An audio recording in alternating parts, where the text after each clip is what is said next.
Good evening mga ka-Enggi. Kuya Mike.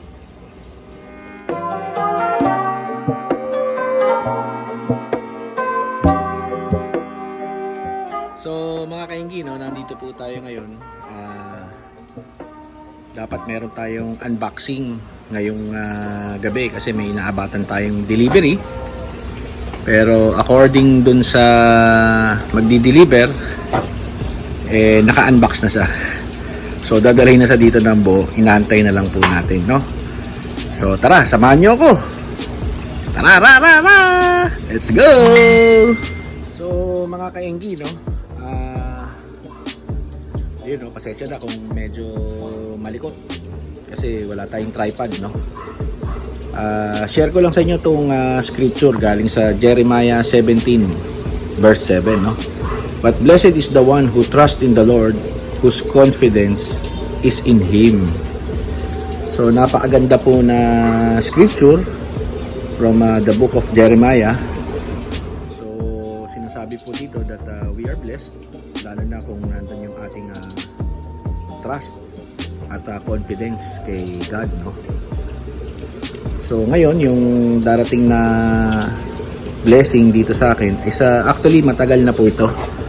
Bago pa po nagkaroon ng problema, kung nasusubaybayan nyo po yung vlog ko, talagang na-order na po natin yan, ano? At hinihintay na lang po natin. At talagang si God ang nag-provide para makarating yan dito sa atin. So mga kainggi, tumawag na po sa akin yung magdi-deliver at on the way na po siya. Tayo na lang po natin na makarating siya, no? So mabilis lang to. Alright, nasa gate na daw siya at siguro gate ng village doon sa labas pa, hindi yung dito sa enclave. So mga kainggi, eto na, malapit-lapit na. Ayan, no? So mga kainggi, waiting pa tayo at hintay lang tayo ng text. Alright, yun, no? So dumating na sila. Ating na si Boss Elmer, no? Tama? Iyan. Good evening po. So hindi na sa unboxing trunk boxing, no? So ito na po, no? Dumating na po yung ating inihintay na bike from Devil. So ina-unload lang ni Sir Elmer ng bike, no? Tapos mamaya una natin bike check natin do sa loob. Yun, no? So setup lang. So nakuha natin mga kaenggi is sterling silver, no? Yan rin yung nirequest natin kay Boss Elmer. Right. So pasok na lang natin sa loob. Yun mga kaenggi. So alam niyo na po yung in-unbox natin, ang trunk pala, no? So salamat kay Boss Elmer ng BBB at hinabol mo tong delivery ng ating bisikleta. So bike check natin mga kaenggi. Let's go! So mga kaenggi, eto, siguran natin. Bike check natin, no? So kanyang RD is Shimano Tourney, no? Tapos ang kanyang cogs ay Saigon. Tapos ito naman po yung kanyang front derailleur, Sunrun po ang brand. Tapos itong kanyang crank, walang brand, no? So yung pedal niya is generic lang po. Tapos 8-speed na po to, no? So 8-speed, 1, 2, 3, 4, 5, 6, 7, 8. Tapos yung rotor niya is 160 rotor. Tapos ang gulong po nito is yun, 29 by 2.1, no? Wala rin siyang brand. Yan. Tapos alloy frame.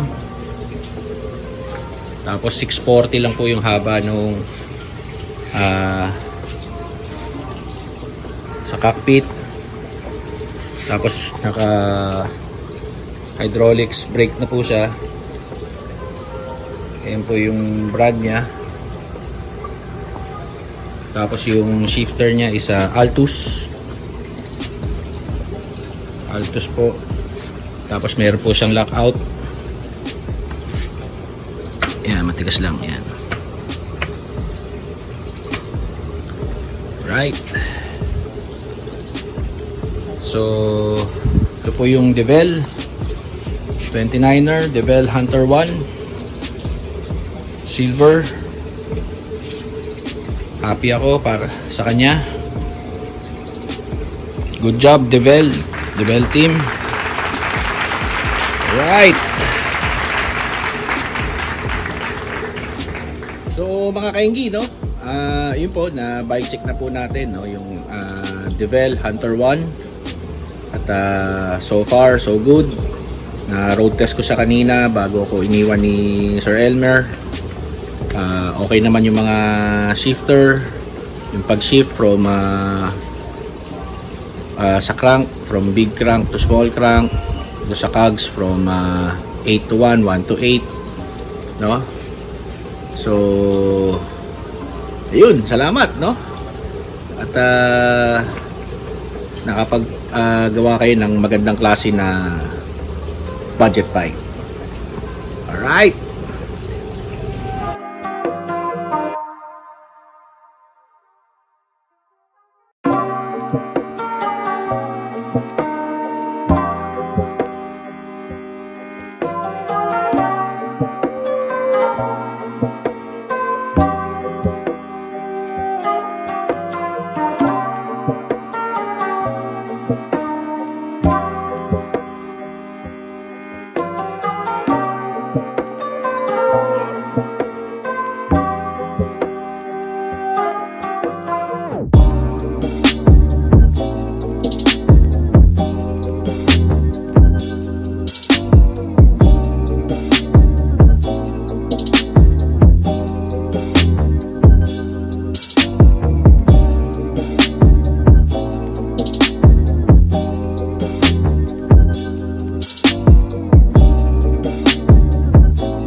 Salamat at sinumaan nyo ako ngayon sa ating vlog, no?